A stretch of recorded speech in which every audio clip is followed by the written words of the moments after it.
भंवरे देखो हम दीवानों को,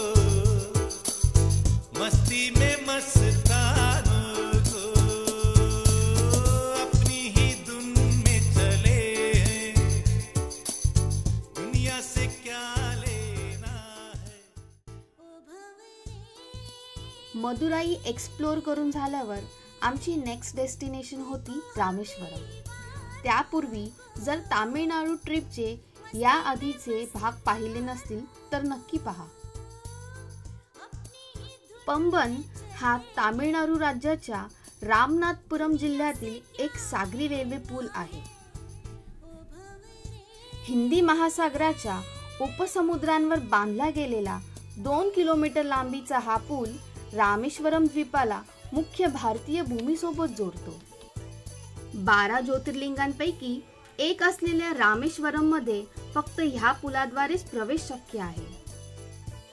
वास्तविकपणे येथे रेल्वे वाहतुकीसाठी एक व मोटार वाहतुकीसाठी एक असे 2 वेगळे पूल अस्तित्वात असून दोन्ही पुलांना एकत्रितपणे पंबन पूल असेच म्हणतात। 24 फेब्रुवारी 1914 मध्ये वाहतुकीस खुला केला गेलेला पंबन रेल्वे पूल भारतातील सर्वात पहिला सागरी पूल आहे। मुंबईमधील बँड्रा वर्ली सीलिंग बांधून पूर्ण होण्या अगोदर देशातील सर्वात लांब सागरी पूल म्हणजे पंबन पूल होता। या जुन्या पुलाच्या शेजारी 1988 साली मोटार वाहतूक पूल बांधला गेला, जो रेल्वे पुलाला संपूर्णपणे समांतर आहे। आम्ही याच पुलावरून रामेश्वरम कडे निघालो। जुन्या पंबन पुलाला 2014 मध्ये 100 वर्ष पूर्ण झाली। 2019 मध्ये जुन्या पुलाच्या बाजूला नवीन रेल्वे पुलाच्या बांधकामाला सुरुवात झाली। हा पूल जुन्या पुलापेक्षा 3 मीटर उंच आहे।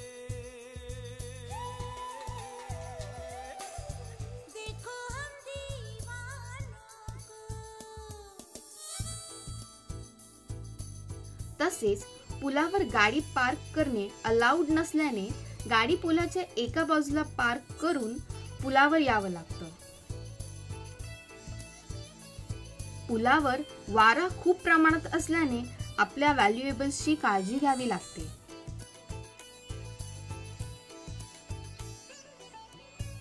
या पुलाचे बांधकाम चालू असल्याने रेल्वे सेवा बंद आहे।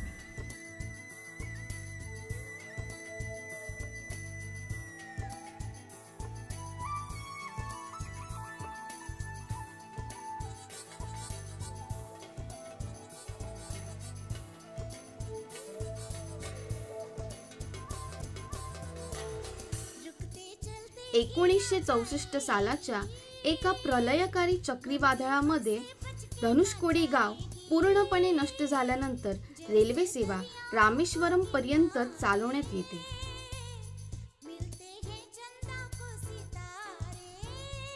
पंबन पूल बघून झाल्यावर आम्ही रामेश्वरम कडे निघालो। Stay tune for Rameswaram detail blog.